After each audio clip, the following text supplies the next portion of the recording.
একই ZGhost-এর পক্ষ থেকে সবাইকে আসসালামু আলাইকুম। আজকে দেখব কিভাবে সাধারণ একটি লোগো বানানো যায়, টেক্সট লোগো। প্রথমে আমরা একটা ফাইল সিলেক্ট করব, যে কোনো সাইজের ফাইল নেওয়া যাবে। টেক্সট লোগো সাধারণত শুধু টেক্সট দিয়ে বানানো হয়। আমরা লোগোর নামটা লিখে নেব, ট্যাগ উইথ ZGhost।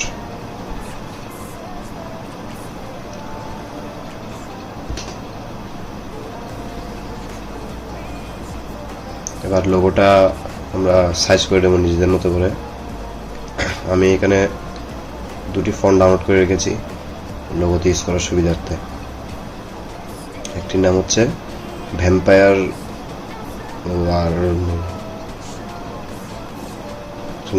ওয়ার্স, ওইটা টেক্সটটা অ্যাপ্লাই করে দেব। টেক্সটটা কপি করে নিব আমরা। টেক্সটটা কপি করে নিলাম। এবার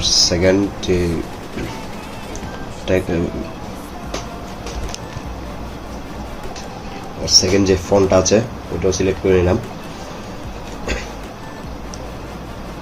এখন এই ফন্ট থেকে যেটা ভালো লাগছে ওটা সিলেক্ট করলাম, ট্যাগ উইথটা একটা ফন্ট দিলাম। আমরা ZGhost-টা অন্য ফন্টে করব। কাজের সুবিধার্থে আমরা একটা টেক্সট আলাদাভাবে রেখে দিলাম। এবার টেক্সটটা আউটলাইন করে নিলাম।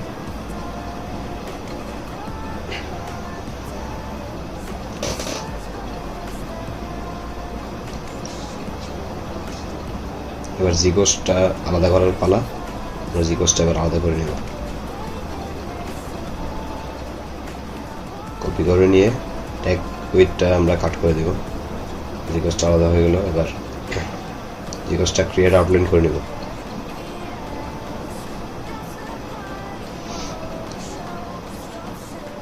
দুইটা টেক্সট একসাথে সিলেক্ট করে ট্যাগ উইথটা আলাদাভাবে সিলেক্ট করলাম, এরপর অ্যালাইন করে নিলাম। এবার ZGhost-টা ইচ্ছা মতো সাইজ করে নিলাম। সাইজের সুবিধার্থে আমরা রোলার নিলাম, Ctrl+R প্রেস করে।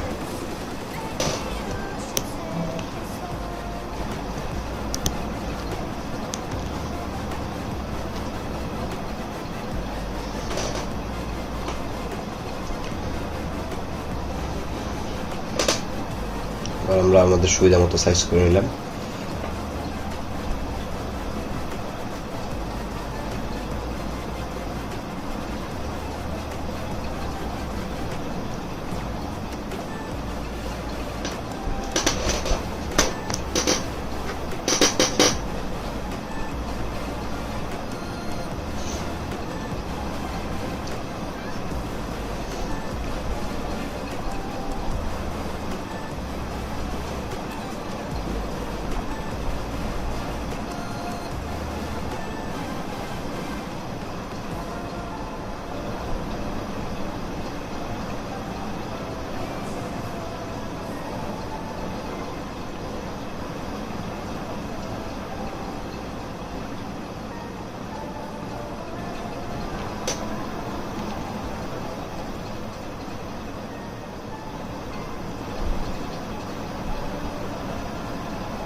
অবজেক্ট সিলেক্ট করে আমরা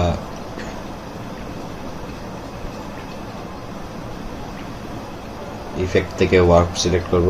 ওয়ার্ক থেকে আর্ক থেকে নিজেদের পছন্দ মতো লোগোকে একটু করে নিব, কাস্টমাইজ করে নেব।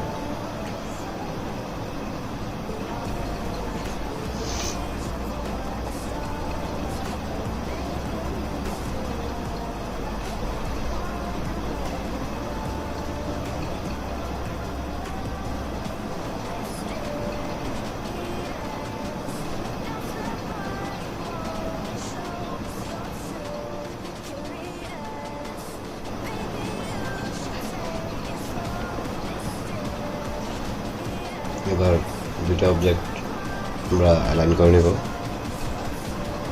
যাতে দেখতে ভালো লাগে। এবার যে অবজেক্ট আমরা ওয়ার্ক করেছিলাম সেটা এক্সপ্যান্ড অ্যাপিয়ারেন্স করে নেব।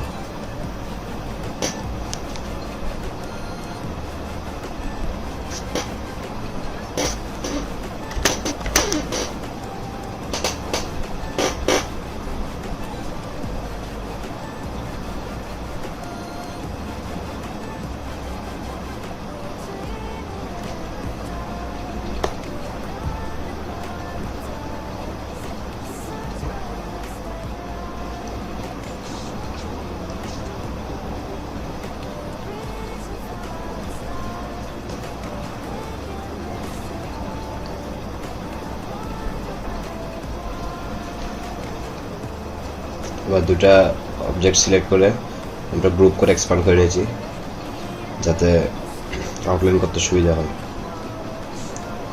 পাথ থেকে অফসেট পাথ সিলেক্ট করব, নিজেদের পছন্দ মতো পাথ রেডি করে নেব। যেহেতু দুটি অবজেক্ট সেহেতু পাথ করতে একটু প্রথম দিকে সমস্যা হতে পারে, আপনারা একটু দেখে শুনে করবেন ব্যাপারটা। আর কালারটা নিজেদের ইচ্ছা মতো দিয়ে নেবেন।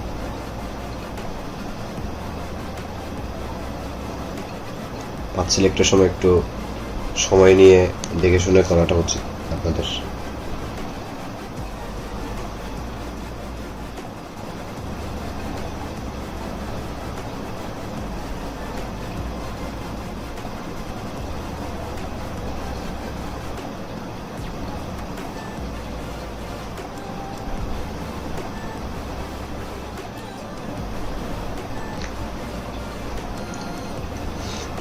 দুটি অবজেক্টের পাথ একসাথে নেওয়ার চেষ্টা করছি।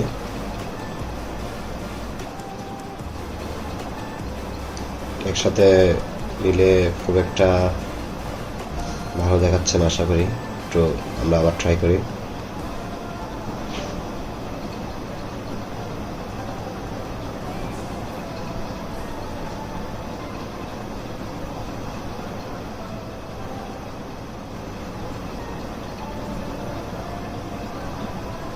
পাথটা আলাদাভাবে সিলেক্ট করলে আরো সুন্দর দেখাবে।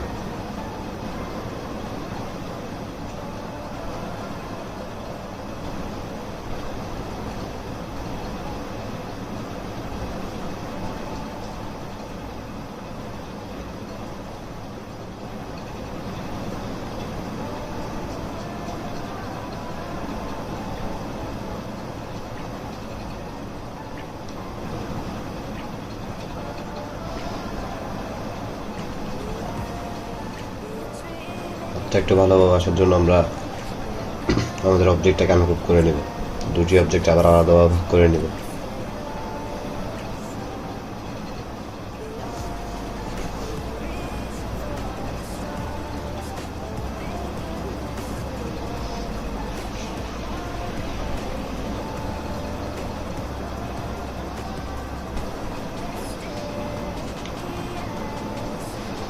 আমরা এখন আলাদাভাবে পাথ দিব। সিলেক্ট করে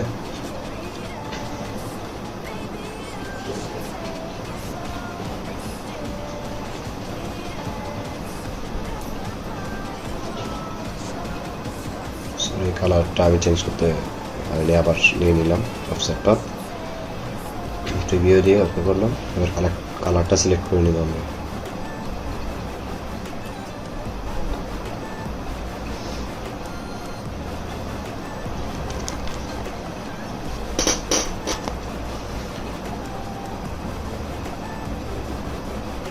পাথটাকে সিলেক্ট করে কালার দিয়ে আমাদের শেপ মোড থেকে ইউনিট মোড করে নিতে হবে।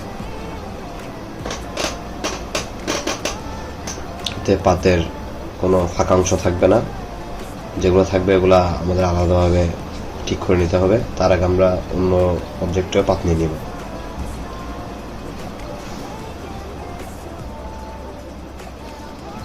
ঠিক কীভাবে আমরা অন্য অবজেক্টে পাত নিয়ে নিব, কাজের সুবিধার্থে আমরা অবজেক্টটাকে একটু নিচের দিকে টানলাম।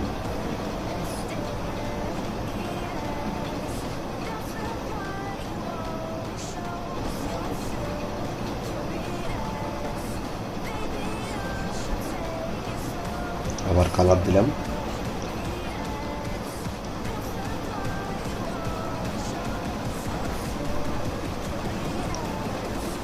শেপ মোড থেকে ইউনিট, টেক্সটটা আমাদের ব্যাকওয়ার্ডে চলে গেছে, এখন টেক্সটটা ফরওয়ার্ডে নিয়ে আসতে হবে।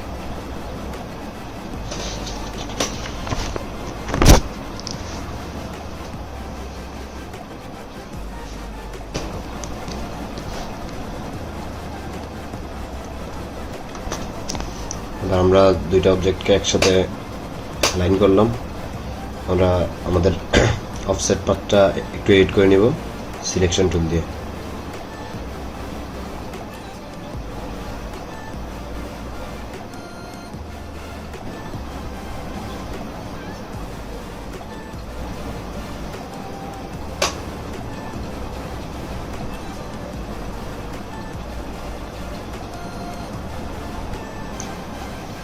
সিলেকশন টুল দিয়ে আমরা প্রতিটি পিক্সেল সিলেক্ট করে এডিট করে নিতে পারি।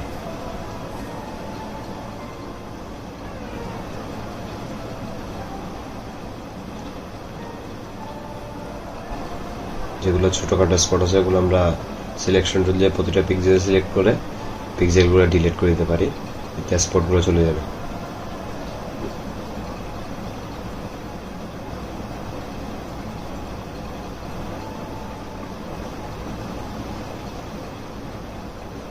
যেগুলো বড় স্পট ওগুলোতে আমরা ডিলিট না করে কোনোভাবে মিলিয়ে দেওয়ার চেষ্টা করব।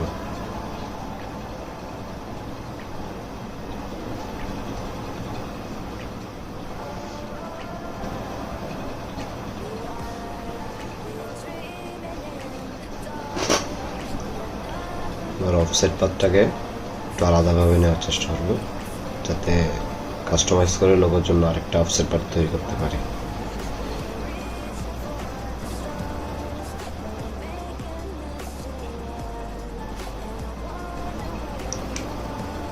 অবজেক্টগুলো পাথ থেকে আলাদাভাবে আনগ্রুপ করে নিলাম,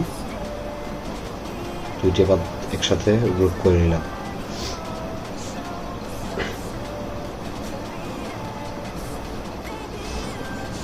দুটি পাথ গ্রুপ করে আমরা আবার অবজেক্ট পাথ নিয়ে নেব, অফসেট পাথ নিয়ে নেব, অবজেক্ট থেকে অফসেট পাথ নিয়ে নেব।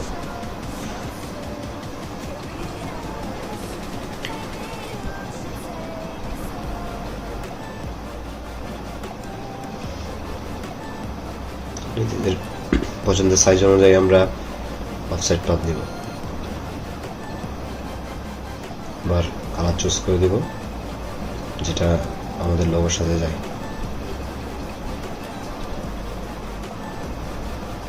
এবার আমরা লোগোর সাথে এক্সট্রা অবজেক্ট পাথটা অ্যালাইন করে নেব।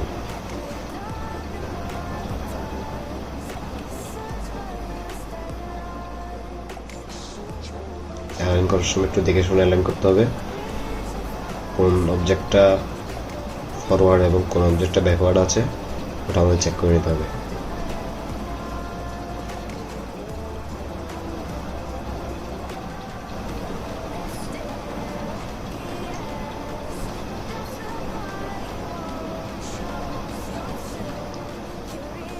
নতুন অবজেক্ট আমরা আলাদাভাবে করে নিয়ে ওটি ব্যাকওয়ার্ডে দিয়ে কাজ করতে পারি।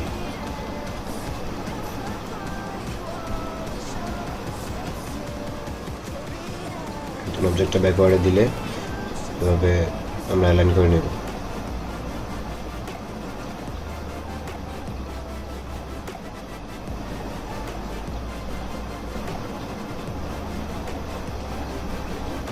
আবার নিজেদের পছন্দ অনুযায়ী নতুন অফসেট পাথটা আমরা বসিয়ে নিব। সিম্পলি তৈরি হয়ে গেল আমাদের টেক্সট লোগো। এভাবেই টেক্সট লোগোটা তৈরি করতে হয়।